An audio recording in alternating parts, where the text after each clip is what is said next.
So, I mean, I guess since we're already talking about, politics in that sense, then I guess we can, Jim, you wanted to talk about the election? Sure, and obviously there's a million things going on with that right now.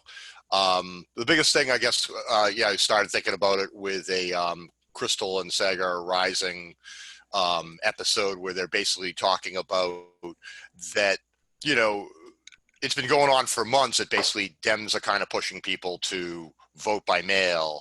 And, the whole Trump thing is, or some Trump supporter thing, and Republicans is basically, oh, this whole COVID thing it's fake. We're going to go in and vote by, and we don't trust people with our ballots and by mail and all that kind of stuff. And the idea is that to some degree, Democrats are kind of like rolling back on that, right? Because they've got situations where,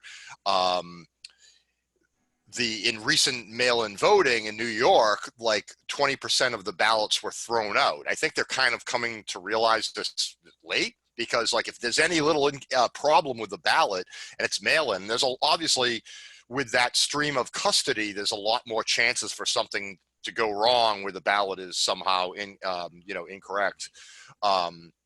Maybe more need to verify and so forth when it's not in person, and there's not the in-person verification of who the voter is. They're actually, in some cases, like kind of reversing what they're telling the voters. They're basically saying, if you can go in and vote safely, go ahead and do it at the, vote early maybe and go in and do it, or just go the election night and vote.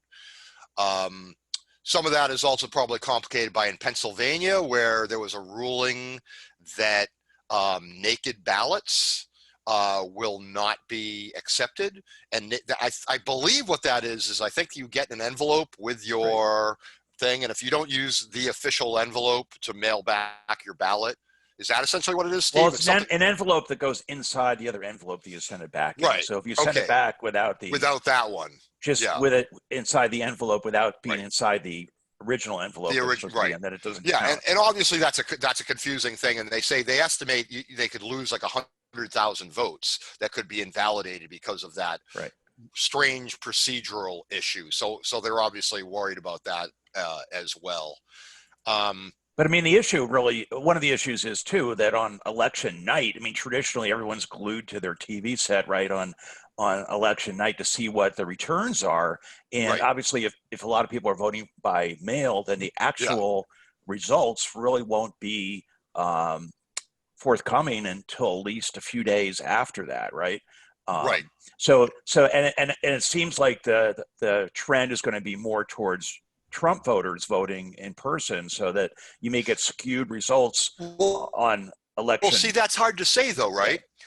That's hard to say, because if Trump voters are, majority of them, whatever, are planning on voting in person, he's losing elderly white voters, especially to Biden.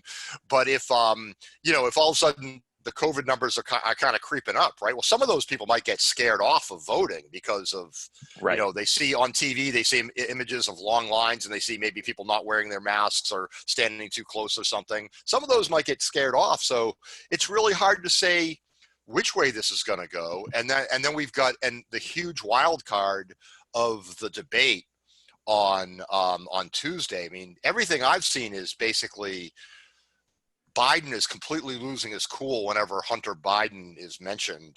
And if I think Trump is just going to hammer on Hunter Biden completely and all that. And I just who knows what's going to happen with that, right? So I wanted to actually see if you guys had heard about with the, because at the heart of this is election integrity, right? Like that's what is the main issue, or what's supposed to be the main issue, even though it's being politicized, right? On both sides. Right. That I don't know if you guys have heard that Dr. Shiva, that he's running for Senate. So now I guess is he still running for Senate? No, now he's running as a write-in candidate. And he recently came out with this information that he wanted to, I guess he maybe subpoena to see the, they're supposed to have images of the ballots. and he went to I guess wherever that, maybe in the state house or something, and he asked to see this data, and they didn't have the data, and apparently, so like there's nothing to prove that you voted, that it was Right. you who voted under your name, that your vote was cast the way that it was supposed to be cast, right? Because we Right. don't have any receipts. And obviously they're not keeping the ballots. Supposedly they're supposed to keep this information for, I think, like 2 years or something. Yeah. Well, if they're legally required, I mean, then they have to, right? Right. Yeah. Or you could bring a lawsuit. But apparently they did not. They don't have this information.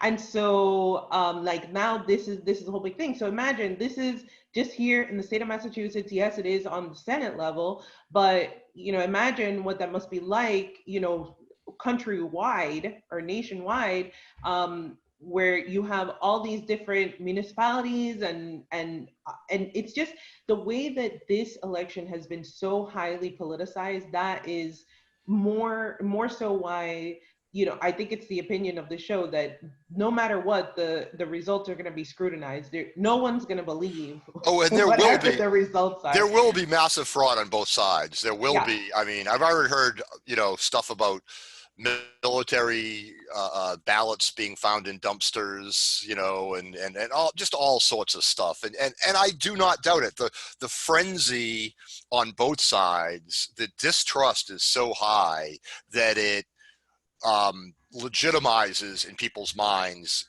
taking really drastic action. Right. Mm-hmm. Well, I think the results are not just going to be scrutinized. They're going to be, they're going to be questioned. They're not going to be accepted. So, like, obviously, if the votes, Trump's going to question it. If he says, there was mail-in ballot fraud, that whatever, some, foreign China or something was sending in ballots, whatever. And if Trump, wins, and then I'm sure they'll be able to point to certain cases of finding ballots in dumpsters or whatever and say that the results are not. So it delegitimizes the whole election process, which basically has been, it's been illegitimate to some extent, ever since 2000 at least, right, with the Supreme Court deciding who's president. But this whole, the process has gotten more and more questionable and less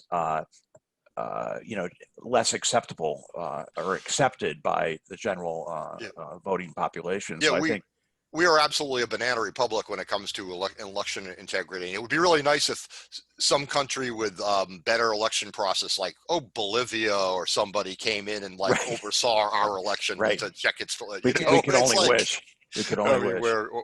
It's just horrific. I mean, another thing is that this whole thing with voting, like now I feel like for me, I'm gonna go in and vote in person. In that week before election day, because I don't want my paper ballot thrown out for whatever reason. And I have that luxury and privilege to be able to do that. But somebody who, like, let's say you live in Milwaukee and there's only a couple of precincts where you can, or a voting locations where you can actually vote, then you have to wait in line for 8 hours to vote.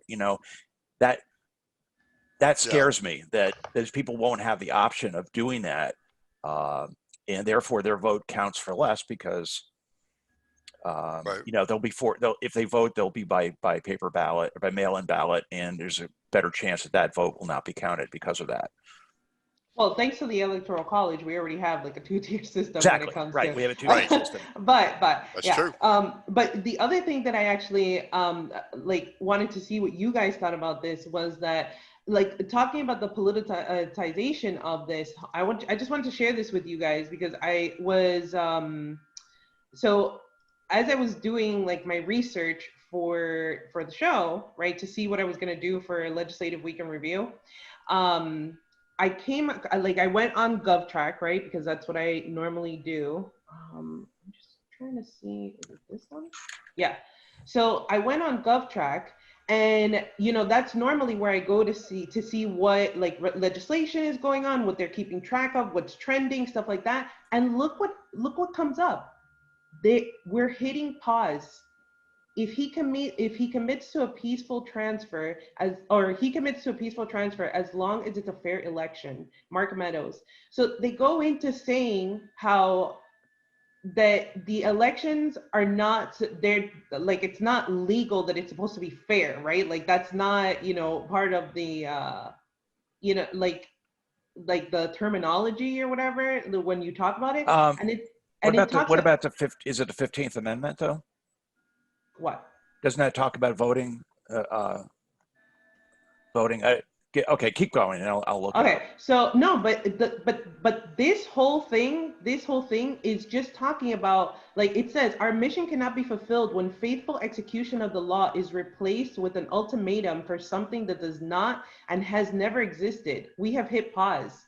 They are not going to have their site up until, I guess, after the election, because they're taking it as Trump is threatening to not have a peaceful transfer of power, like that he won't leave office. So GovTrack is basically saying we won't let you research the positions of existing. They took down their site. They literally are saying they're taking down their site in the meantime. And it's like, you're supposed to be informing voters on It's crazy. things. Yeah. And it's insane.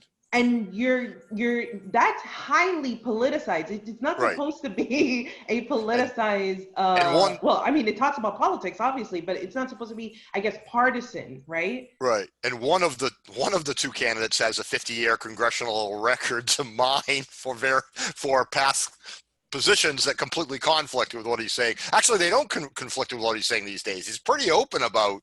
He's already warmongering against Venezuela. Have you guys seen that? He's talking about, of course, replacing Maduro with Guaido. Yeah, he's already saying, we stand for, we will back up the people of Venezuela, kind of stuff, and he's already pounding the war drums, as far as I'm concerned. Right, which will just lose him more votes to independence and the. Yeah, but I don't want to take away from what Daisy just observed. That's amazing. That's amazing that they would take that down. But you can imagine if they're doing it with a site like GovTrack. Imagine what they're going to be doing with other sites. That's what I'm saying. Like, yeah. I mean, well, look at the New York Times. Look at the New York Times this is it's so horrifically politicized. The New York Times giving cover to the Dems, taking the Greens off the ballot. By the New York Times had that article that said, "Oh, the Greens are in league with the Republicans." It's unbelievable, and to give cover to the Dems, obviously disenfranchising voters by giving them less choice and moving it legally against, on ridiculous procedural issues and things against the Greens in battleground states. It's amazing. Well, the Democrats, like somebody said, they put up kind of a lukewarm fight against the Republicans, but where they really come together is when they're fighting against progressives. So when they're fighting against the Green Party, or whether it's MPP or whatever, they're going to be they're really top of their game. They would rather have Trump win again than have had Bernie win. Yeah. Absolutely, or Tulsi win or something like that. Absolutely true. But again, the whole point is that this site specifically is supposed to inform the electorate. Yeah. Oh, it's amazing. That's amazing. It's amazing they would do that. So who? Let me just be clear. Who made the decision to take this down? Look up who backs I don't know. Whoever is in charge of GovTrack. Whoever's in charge of GovTrack, or can like when influence you go to them. GovTrack, when you search anything for GovTrack, let's say you search whatever bill or whatever, it'll give you the link, like in the search engine, it will give you the link to GovTrack, whatever. But then when you go to GovTrack, that's what you get. It says, we have hit pause. Like, weird. I don't know, that's really crazy to me.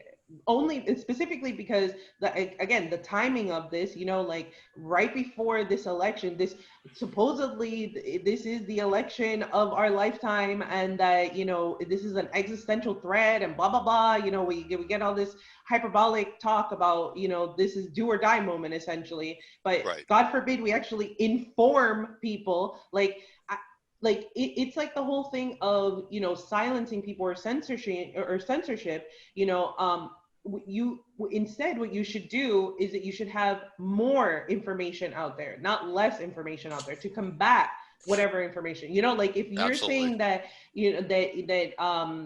what he's talking about is illegal, and because that's essentially what they're saying, right? Is that we're supposed to be upholding the law. Okay, well, why don't you inform people as to why it is that this is illegal, whatever he supposedly is going to do, not like take your ball and run. I don't know, like that's the way I see it. I'm going to have to go and read that full text of what they're, because that must be a wordsmith masterpiece for them to be able to say, before this election, we must deny you information on. That's an amazing find. Well, you're just doing your usual work, looking up legislation, and you find that.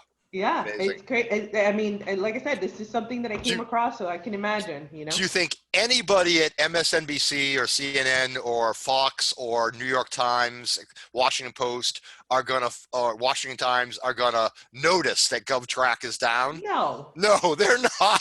They're not. And if anything, they would provide cover for them. They would justify why. Oh, this is them taking a stand. Yeah, I know it. Yeah. Okay, sure. Yeah. Oh man.